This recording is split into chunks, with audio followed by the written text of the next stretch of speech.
to share a Bible verse with you guys that I hold near and dear to my heart all the time, and it is Galatians 5:9, and it reads, "A little leaven leavens the whole lump," or other versions, it is, "A little leaven ruins the whole lump."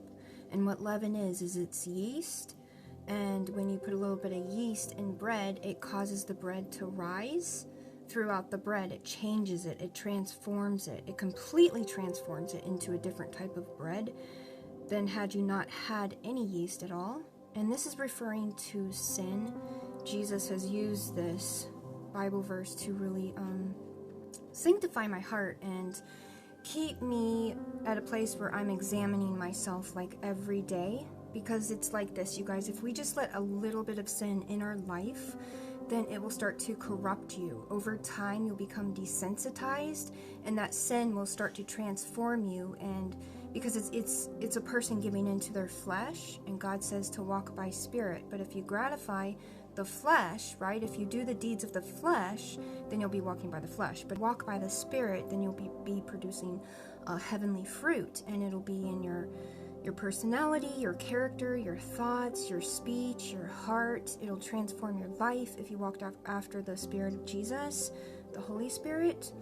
And you can also read about that in Galatians chapter 5. But Jesus has given me this verse to really humble me and correct me over time when he's noticed like a change in my behavior. Maybe it's a moment where I'm responding, if I responded to something that was displeasing to him. Like it could be an attitude. It's like Jesus saying you need an attitude adjustment. Don't let this attitude continue. It's a conviction from Jesus. So Jesus tells it to me like this. Imagine, if you will, you're making brownies. You have all your ingredients in a bowl, okay? Now, if you mix all of your ingredients and you put it in the pan and you put it in the oven just as it's supposed to be, then it's going to come out good and yummy. But if you put just a tad bit, a little bit of dog poo in there, you know what I'm saying? Just a little bit of dog poo, you sprinkle it in and you mix it and you pour it in the pan, you're not going to want to eat it because it has a little bit of dog poo. So that's how I see like God working on the heart with that verse. Just imagine, if you will, letting sin in is putting a little bit of sin and dog poo into the mixture, and it's going to work through the entire dough and it's going to contaminate it.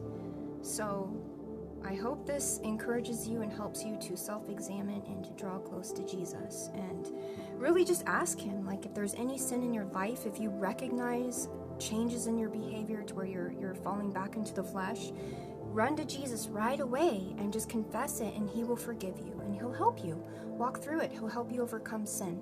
Okay, I hope this encourages you. God bless.